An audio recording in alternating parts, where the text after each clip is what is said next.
দেশের শোবিজ অঙ্গনের অন্যতম পরিচিত মুখ অভিনেত্রী বারিশা হক। অভিনয় ছাড়াও মডেলিং, উপস্থাপনা সহ বিভিন্ন ব্র্যান্ড প্রমোটিংয়ের সঙ্গেও যুক্ত থাকেন তিনি। কিন্তু নানা কারণে এই মডেল বিভিন্নভাবে চর্চায় এসেছেন। তার মধ্যে রয়েছে তার শারীরিক স্থূলতা। একটা সময় অনেকটাই স্লিম ফিগারে ছিলেন বারিশা হক। এক পর্যায়ে তার স্বাস্থ্য বেড়ে গেলে তা নিয়ে শুরু হয় নানা আলোচনা। যদিও পেশাগত বিবেচনা থেকে নিজের রূপ লাবণ্যকে পুঁজি করেছেন বারিশা, তাই তো মুটিয়ে গেলেও চেহারা ধরে রাখতে নিজের মতো করে ফিট থাকার চেষ্টা করেছেন। আবার নিজেকে খানিকটা আকর্ষণীয় করতে বোটক্সের মতো প্লাস্টিক সার্জারিও করেছেন, যা নিয়ে সমালোচনাও হয়েছে। তাকে নিয়ে নেট দুনিয়ায় চর্চা ছিল সবসময়।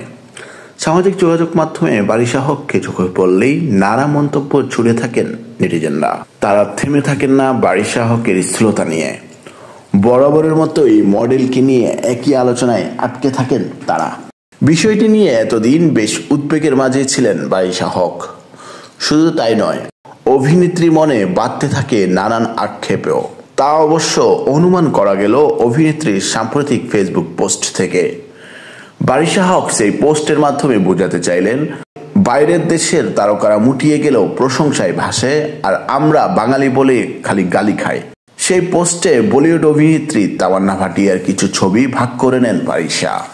সেখানে এই মডেল লেখেন, তামান্না ভাটিয়া আন্তর্জাতিক মানের তারকা, যিনি আমার ও আপনাদের প্রিয়, বাংলাদেশের মেয়েদেরও খুব প্রিয়। সে কিন্তু জিরো ফিগারের নয়, বরং তার শরীরের মেদ নিয়েও স্টেজে আকর্ষণীয় পোশাকে সবাইকে মুগ্ধ করে তার প্রতিভায়। আক্ষেপ জানিয়ে বারিশা আরও লেখেন, তাকে আমাদের দেশের মেয়েরা খুব প্রশংসায় ভাসিয়ে দেয়। সেই প্রশংসা পাওয়ারই যোগ্য, তবে আমরা নই, কারণ আমরা অকর্ম। আমরা সকল গালাগালি পাওয়ার যোগ্য, কারণ আমরা বলিউড নই।